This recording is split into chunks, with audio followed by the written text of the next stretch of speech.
उपवन के भाग्य में वसंत का सुख सदैव नहीं होता, उसे पतझड़ का दुख भी झेलना पड़ता है। उसी प्रकार जीवन में भी मिलन का आनंद सदा के लिए नहीं छाया रहता देवी। वियोग की घड़ियां भी आती हैं। तो कब बीतेंगी ये विरह की घड़ियां? मैं तो आप ही की हूं, आप ही के लिए बनी हूं। आपसे दूर रहने का विचार भी मुझसे सहन नहीं होता। हे महादेवी, इस बार आप मंथन में सागर पुत्री के रूप में जन्मी है, इसलिए आप धरती के नियमों के अधीन हैं। मैं इन नियमों को तोड़ नहीं सकता देवी। धरती के सारे प्राणियों की भांति आपके भाग्य विधाता भी ब्रह्मा है। आपके भाग्य में क्या लिखा है ये तो केवल वही बता सकते हैं।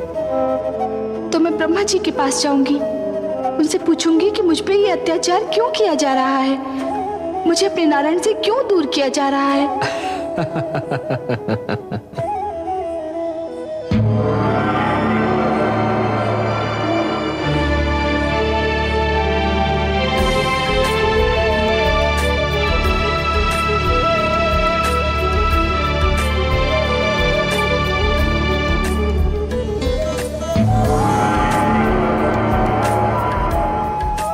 हे ब्रह्मा,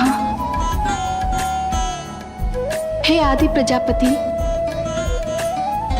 हे विधाता, मेरा जीवन कांटों की शैया बन गया है। विरह की अग्नि मेरे तन मन को फूंक रही है। हे विधाता, आप तो जानते ही हैं, मेरा मन नारायण के चरण कमल में वास करता है। उनकी भुजा ही मेरा घर है। उनके सुंदर मुख को निहारना मेरी पूजा है।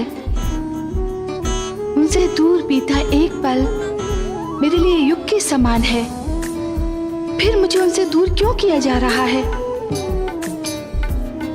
सागर तट पर मेरे लिए युद्ध की घोषणा कर दी गई है।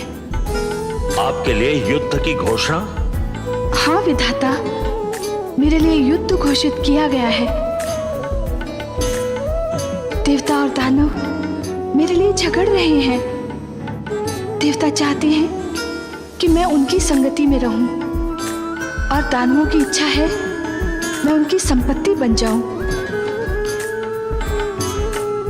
हे विधाता, आपने मेरे भाग्य में क्या लिख दिया जो ये अत्याचार मुझ पर हो रहा है? हे देवी, अवश्य ही ये अत्याचार है, परंतु मैंने आप ही के लिए नहीं, हर नारी के लिए एक नियम बनाया है। वो नियम यह है कि नारी पर उसकी इच्छा जाने बिना कोई अपना अधिकार नहीं जमा सकता। पर वे जमा रहे हैं अधिकार। वे भ्रम में हैं।